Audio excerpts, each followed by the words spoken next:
nous allons voir Bezrat Hashem aujourd'hui la Lamed Bet, la Lamed Gimel de Sota, et la raison évoquée dans les Rishonim pour laquelle nous disons le Kaddish en araméen.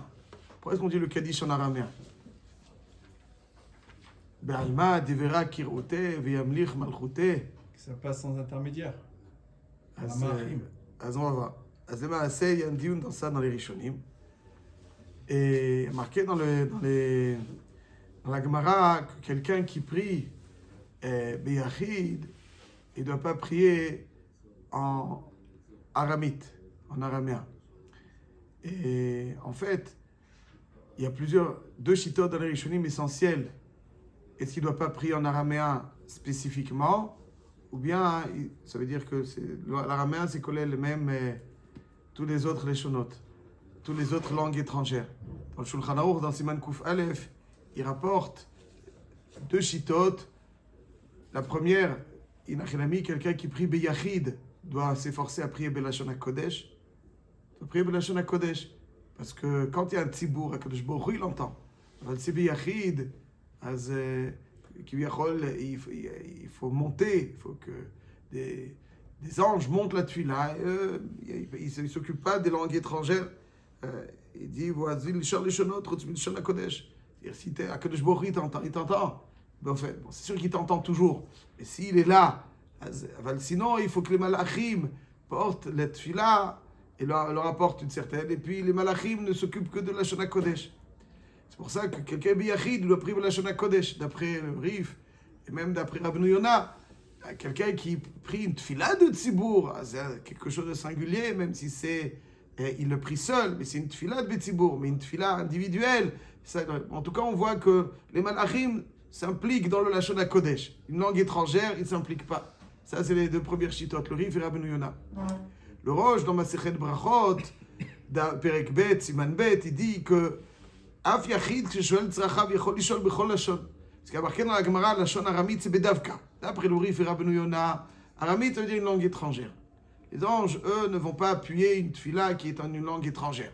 Si tu as besoin de leur appui, parle la Shon HaKodesh. Ça, c'est la chita du Rif et Rabbeinu Yonah.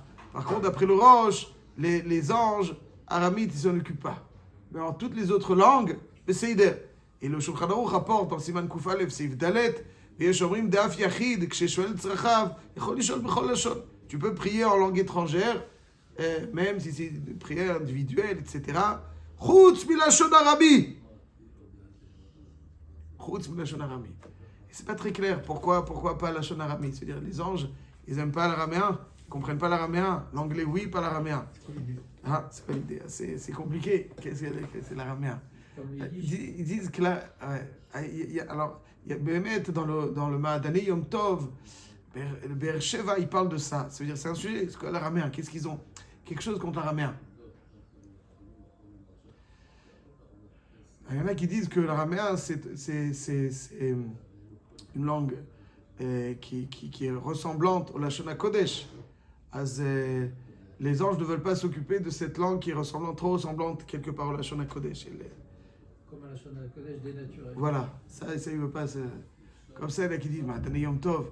Ouais. En tout cas, l'araméen, il y a quelque chose, on voit avec les anges. On va essayer d'expliquer, on va voir un petit peu.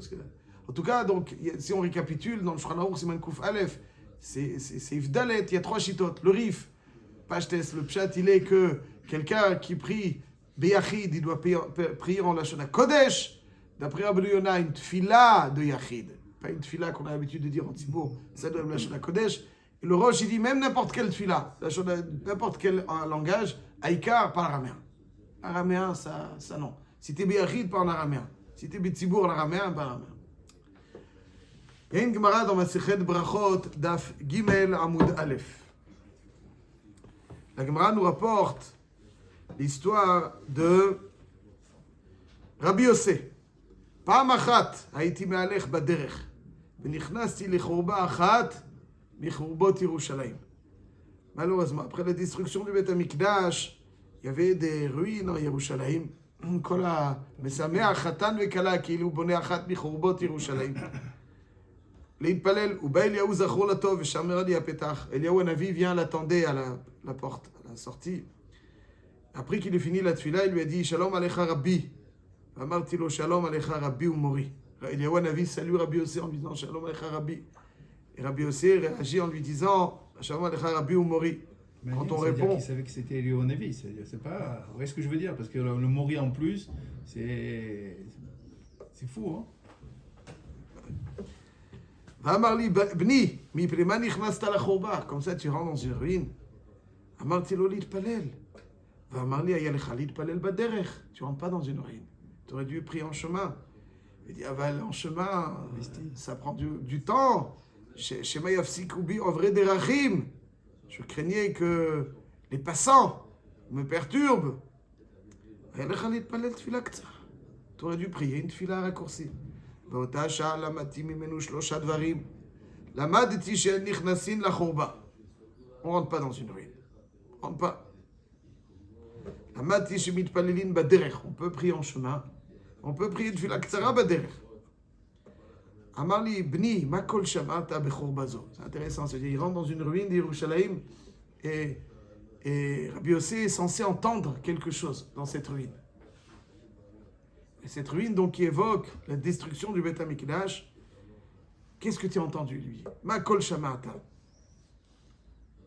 Amarti lo, shamati bat kol, shemenahemet kayona, ואומרת, אוי לבנים שבעוונותיהם החרבתי את ביתי ושרפתי את היכלי, והגליתים לבין האומות. J'ai entendu une voix qui se lamentait et qui disait, malheur aux enfants qui, à cause de leurs erreurs, j'ai dû t'es contraint de détruire ma maison, de brûler mon Hechal et de les exiler. Ve'amarli chayecha ve'chaye roshcha. Eliaou Hanavi fait une shvoua. Lo sha'a zo bilvad omeret kach. Tu crois que c'est que à ce moment-là qu'il dit. Et la bechol yom vayom. Shalosh pe'amim omeret kach. 3 fois par jour. Ve'lo zo bilvad. Et pas seulement. Et la besha chez Israël nichnasim le batei knesiot ou le batei midrashot. Quand il rentre dans le Bate Knesset, le Bate Midrashot, on dit Yeshemé Rabba Mevarach. Kadosh Baruch Hu mena'anea berosho. Kadosh Baruch Hu secoue la tête. Ve'omer Ashrei HaMelech shemekalsin oto bebeito. Heureux le roi qu'on glorifie en sa maison. Car ma lo le'av sheigla et banav. Qu'est-ce qu'un père a quand il a exilé ses enfants? Pourquoi il a fait ça? Malheur aux enfants qui ont été exilés. Alors, déjà, on peut remarquer que quand Akadosh Baruch Hu est bebeito, il a appelé Melech. Ashrei HaMelech shemekalsin oto bebeito. Et quand il y a l'exil, il dit Malo le'av sheikla et banav. Melech shemekalsin oto bebeito, av sheikla et banav. Donc on voit qu'à chaque fois qu'on dit Yeshmeh Rabba Mevarach, alors là, c'est Akadosh Baruch Hu, il se lamente Kiviyachol sur le Chorban Habayit. Dès qu'on dit Yeshmeh Rabba Mevarach, il se lamente sur le Chorban Habayit. C'est ça que quand Rabbi Yossé disait à Eliaou Hanavi qu'il a entendu Bat Kol Shemenahemet Kayona qui se lamente, qui dit Malo le'av sheigla et banav. Oy labanim sheba'avonotem echavti et beiti. Ça il dit que Hachem se lamente pas simplement au moment où tu l'as entendu, mais à chaque fois qu'on dit Amen Yeshemé Rabba. Pourquoi à ce moment-là, Dafka il se lamente? Il dit comme ça, il y a marqué dans Tosfot, c'est quoi Yeshemé Rabba Mevarach? Alors, il y a 2 interprétations. Yeshemé Rabba, c'est Shem, Shemé, Shem Yudke. Que le Shem Yudke, Yad al-Keska, c'est-à-dire qu'il se grandit avec les autres. Shemé Rabba Mevarach. Soit il dit, il y a des Rishonim qui expliquent comme ça. Du fait qu'il y a marqué Shemé Gadol, ça veut dire c'est le rabat. Parce que d'après le Pshat Shem Yudke, ça veut dire que le Shem Yudke grandisse. Mais il manque encore. Justement, grandisse avec Yudke Vavke. Yad al-Keska, qui soit Shalem. Que le Shem Yudke soit Shalem. D'accord. Shem Yudke retrouve toute sa Shlemut. Donc ça veut dire rabat, c'est ce qu'on souhaite. C'est pas la description. D'accord. Yeshemé, Shem Yudke, rabat. On aimerait. Voilà, on souhaite, voilà, rabat, qu'il soit rabat. Et le Tosfot, il dit que d'après ça, on aurait dû. Ici, il y a marqué Yeh Shemé Agadol. Donc, Rabbah, c'est la description. Donc, c'est pas Shem Yudke qu'on souhaite qu'il soit Rabbah, parce qu'ici, il y a marqué Shemé Agadol. Donc, le Rabbah, c'est la description. Donc, ça, c'est un diou dans les Rishonim, dans la signification de Yeh Shemé Rabbah. Tov. Tov. Tosfot poursuit, il dit pourquoi est-ce qu'on dit le Kaddish Belashon Aramite? Il dit le fiche et tfila na'a u'shvach gadol hu al ken nitkan belshon targum shelo yavinu hamalachim v'yiyu mitkanim bano. Il y a des rishonim qui disent que les anges ils comprennent pas le aramite. C'est-à-dire ici comme on voit ici dans la Soukia que le Kaddish il est mitzter quand on fait le Kaddish qui viachol. Le mitzter c'est mes horaires de rachamim qui viachol. Alors les anges, s'ils comprenaient le Kaddish, ils jalouseraient littéralement. Il faut expliquer. C'est-à-dire, ils jalouseraient. Et donc pour ne pas que les anges jalousent, on dit en lachon aramite. Ça veut dire c'est une tefila tellement haute que les anges... donc c'est pour ça que ça rejoint la chita du Rosh. Le Rosh il dit que la raison pour laquelle on ne dit pas... c'est davka lachon aramite. Yachid c'est davka lachon aramite. Pourquoi? Parce que les anges... Ils ne sont pas dans le lachon aramite. Alors ici aussi, on voit dans ce Tosfot que le Kaddish, comme c'est marqué dans la Gemara, suscite d'un tsar d'Akadosh Baruch Hu, c'est mes horaires de Rachamim qui viachol. Ouais, ils disent les Rishonim, mais marqué dans Tosfot Arosh, ici dans la Gemara, dans Brachot Daf Gimel Amud Aleph, ici, Tosfot Arosh, dans le tour aussi, il ramène ça. C'est intéressant parce qu'on dit, par exemple, dans le Kaddish, l'une des phrases qui est Le'ela min kol birchata, Idbarar, Vishtabar, Vidpar, Yiratzod qui soit. Ouais. Léaïla est plus haut que tout le Bichata, Shirata, Tishbehata, Venehamata. Au-delà, c'est-à-dire que d'Amiran Be'alma, c'est-à-dire qu'au-delà, c'est-à-dire ce qu'on pourra le glorifier, les glorifications qu'il aura sont au-dessus de toutes les consolations. Tishbehata, Venehamata. Quand Hachem, aujourd'hui, les consolés, maintenant, les Atid Lavo, ce sera au-dessus. C'est plus que toutes les consolations qu'on peut dire, ça va les dépasser. Il dit le Tosfot Arosh, c'est quoi les Nechamata? Qui vient à Kajbrou, il a besoin d'être consolé? Il dit oui. Quand on voit ici que Kajbrou, il est Bitsar, quand on dit Amen Yeshmi Rabba, c'est Borer beaucoup de Rachamim. Oi, Ashrei Ameler, Shem Kalsim Otobeito. Oi lo, les Av, Shiglet Banav. Ils ont dit que les Atid Lavo, il a besoin de Nechamata. Parce qu'il a du tsar qui viachol. Les Atid Lavo, ce sera plus haut que toutes les Nechamata. Donc on voit que le Kaddish, c'est on le dit en araméen d'après cette interprétation. Alors, il faut comprendre qu'il viachol, les anges ne saisissent pas cette langue. Ouais. Il dit, Shelo Yavinu Hamalachim. Il faut expliquer. Bon. C'est Rabbi Neder, mais en tout cas, pour l'instant, c'est la description. Shelo Yavinu Hamalachim. On retrouve ça dans le Rosh. Que quand on prie Biyachid, on prie pas en araméen parce que les anges, tu as besoin de l'appui des anges Biyachid. Ils comprennent l'anglais, mais pas l'araméen. Il faut comprendre, il faut expliquer. Mais en tout cas, encore une fois, une source. Loït Kanou Bo Alabal Achim, ça veut dire que les anges ne comprennent pas. Donc le Kaddish est tellement fort. Je ne peux pas. Il y en a qui disent que le Bichlal, Kivichol, ça fait Titzahar Hashem, il a beaucoup de Rahmanout. Alors les anges, ils ont protégé ça. Mais le aramite, ça contourne. Bon, pas besoin. En tout cas, Shelo Yitkan'u. Shelo Yavinu, le lachon de Tosfot, Shelo Yavinu Hamalachim. Ça rejoint le Rosh. Et ça, c'est donc la première interprétation de Tosfot. Pourquoi on dit le Kaddish araméen? Parce que c'est tellement fort qu'il ne faut pas que les anges saisissent. Ça, c'est la première explication. Deuxième explication, pourquoi on dit le Kaddish en araméen? Parce que comme En Haolam Mitkayem, et là, donc les Kula Alma, c'est fort, il fallait que les gens de l'époque comprennent ce qu'ils disent. Or, le langage de l'époque, c'était l'araméen. Azmeme, là, pour comprendre, donc on a dit en araméen. Dit Tosfot, de Batar Agata, Shurigilu Markadi Shachar Adrasha, Vesham Ayu Ame Aratzot, Velo Mevinim Kulam Lashon HaKodesh, Chet Tiklu Lashon Targum, Shuyu Akol Mevinim Shezaya Leshonam. C'est pour que tout le monde comprenne. Donc, il y a deux pshatim. Pourquoi on dit le Kaddish en araméen? Premier pshat, parce qu'il est tellement fort, il ne faut pas que les anges comprennent. Ça rejoint le Rosh. dans notre Sugia qu'il n'y a que l'araméen qu'il ne faut pas dire en Yachid.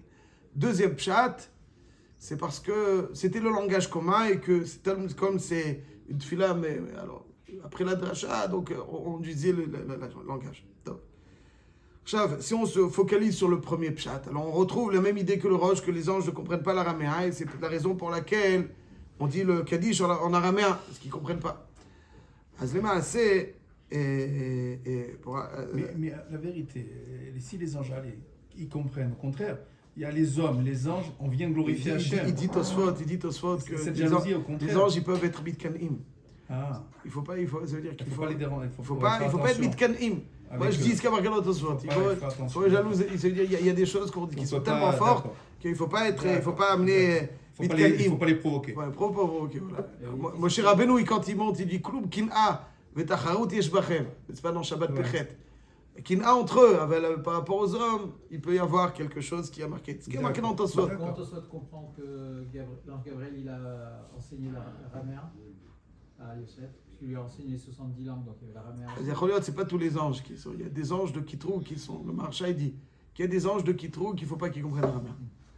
Il y a des anges de Kitrou. Il y a des anges de Katrigim qu'il ne faut pas qu'ils comprennent. Alors, juste, on va voir le Kitrou, qui viachol, parce que c'est Morer Rachamé Shamaim. Je dis très rapidement, l'Eder, on continuera, l'Eder, l'araméen, ça veut dire quoi, ils ne comprennent pas.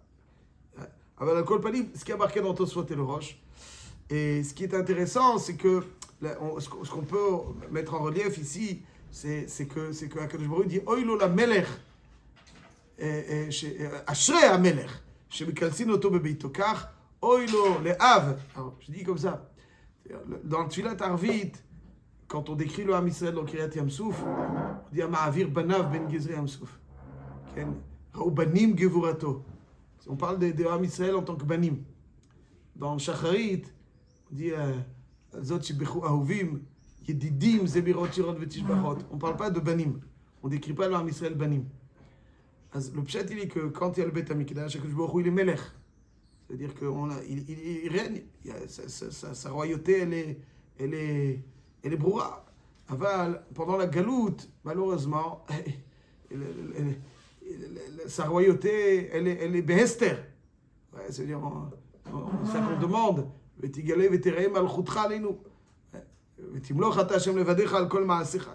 le Bet HaMikdash, le Malchut d'Hachem, elle s'exprime très fort. Après qu'il y a la destruction du Bet HaMikdash, nous on est Biprinat Banim. C'est un lien indéfectible. La Malchut, c'est pour ça qu'on dit que Yiratson, que Shmo Gadol, il soit mémoire, c'est-à-dire que sa Malchut, qu'elle soit dévoilée, qu'elle soit visible à tous. Et c'est pour ça qu'il dit à Kadosh Baruch Hu Davka, pendant qu'on dit Shmei Rabba, alors qu'on dit que le Shem Yudke, ou bien qu'on dit Shmei Rabba Mvarach, qu'il soit grandi, on attend que ça soit visible et dévoilé et tangible et beaucoup plus fort, beaucoup plus. C'est pour ça qu'à Kadosh Baruch Hu qui viachol, on est ce ratson. C'est ça qui provoque qui viachol un tsar chez Kadosh Baruch Hu, et c'est pour ça qu'il dit Ashrei HaMelech shemekalsin oto bebeito kach. Oilo le Av chez Higla et Banav. C'est-à-dire maintenant il est Brinat Av. Arvit, c'est les moments sombres. Alors là, il y a Brinat Banim. Aval Shachrit, c'est Brinat de Yedidim. C'est Yadid. Yedid, c'est quelqu'un avec lequel on est Yad. Quelqu'un qu'on saisit avec les deux mains. Ouais, qu'on saisit, ça c'est Yedid. Ben, c'est Brinat Ben. Un fils, c'est un fils. Quoi qu'il fasse, quoi qu'il est. C'est un Ben. Voilà, c'est un Ben. Un Ben, c'est un Ben. Voilà donc un petit peu l'intensité. Donc ça veut dire que ça provoque une telle ratson de Géoula, le Kaddish, qu'il ne faut pas que les anges ils saisissent ça. Ça, c'est donc l'une des interprétations qu'il y a dans Tosfot. Ça rejoint un petit peu l'interprétation du Roche, que quand il fait la Biyachid, on ne le dit pas en araméen, parce qu'il faut aussi l'appui des anges. Chazak U'Baruch.